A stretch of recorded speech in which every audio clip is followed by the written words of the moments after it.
ഷെഫേ, ഞാൻ ഇന്നലെ week of ആയിരുന്നു. അപ്പം ഷെഫ് ഇന്നലെ ബ്രീഫിങ്ങിനിടയിൽ ഈ റെസിസ്റ്റൻസ് സ്റ്റാർച്ചുകളെ കുറിച്ച് പറഞ്ഞിട്ടുണ്ടെന്ന് പറഞ്ഞു. അപ്പം അതിനെക്കുറിച്ചൊന്ന് ക്ലിയർ ആക്കി തരാം. എനിക്ക് അതിനെക്കുറിച്ച് വലിയ അറിവില്ല. റെസിസ്റ്റൻസ് സ്റ്റാർച്ച് വളരെ സിമ്പിൾ ആയിട്ടുള്ളൊരു സംഭവമാണ്. അപ്പം ശരിക്കും പറഞ്ഞാൽ resistance starch is a carbohydrate resist to digest in the small industry and ferment in the large industry. അതെനിക്ക് മനസ്സിലായത്. അതായത് നമ്മുടെ ചെറുകുടലും വൻകുടലും ഉണ്ടല്ലോ, അതില് ചെറിയ കുടലില് നമ്മൾ ഈ റെസിസ്റ്റൻസ് സ്റ്റാർച്ച് ഉള്ള സാധനം നമ്മൾ കഴിക്കുമ്പോഴത്തേക്കിന് അത് ഡൈജസ്റ്റ് ആവില്ല. അത് അവിടെ നിന്ന് നേരെ വലിയ കുടലിലേക്ക് പോയിട്ട് അവിടെ അത് ഫെർമെന്റ് ചെയ്യും.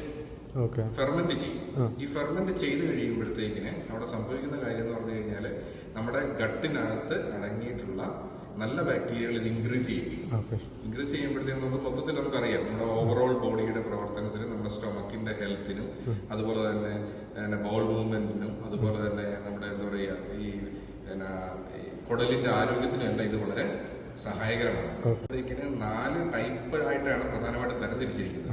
Type 1, type 2, type 3, type 4. ഈ ടൈപ്പ് 1 വരുന്നതെന്ന് പറഞ്ഞു കഴിഞ്ഞാൽ പ്രധാനമായിട്ടും വരുന്നത് നമ്മുടെ ലെഗ്യൂംസ്, അതുപോലെ തന്നെ സീഡുകൾ, അതുപോലെ തന്നെ ഗ്രെയിൻസ്, അൺകുക്ക്ഡ് ആയിട്ടുള്ള പൊട്ടറ്റോസ്, പിന്നെ അതുപോലെ തന്നെ അൺറൈപ്ഡ് ആയിട്ടുള്ള നമ്മുടെ ഗ്രീൻ ബനാനാസ്.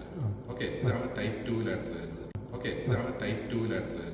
ഇനി ടൈപ്പ് 3 എന്ന് പറഞ്ഞു കഴിഞ്ഞാൽ cooked and after cooled starchy ആയിട്ടുള്ള നമ്മുടെ പൊട്ടറ്റോസ്, നമ്മുടെ റൈസ്, അതാണ് ടൈപ്പ് 3 വരിക. ഇനി ടൈപ്പ് 4 എന്ന് പറഞ്ഞു കഴിഞ്ഞാൽ ശരിക്കും പറഞ്ഞാൽ അത് മാൻമെയ്ഡ് റെസിസ്റ്റന്റ് സ്റ്റാർച്ചാണ്.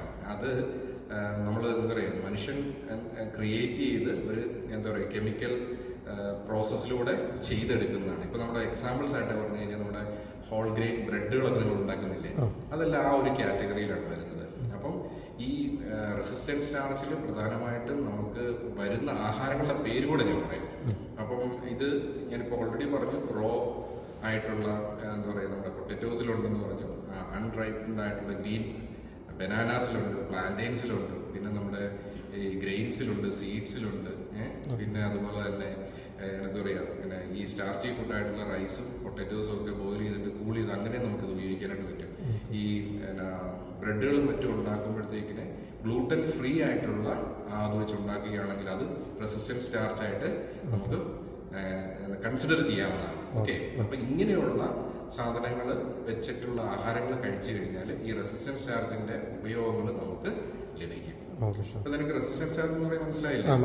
എന്താണ് ഒന്നുകൂടെ പറഞ്ഞു കഴിഞ്ഞാൽ എങ്ങനെയായിരിക്കും? നമ്മുടെ വൻകുടലിനും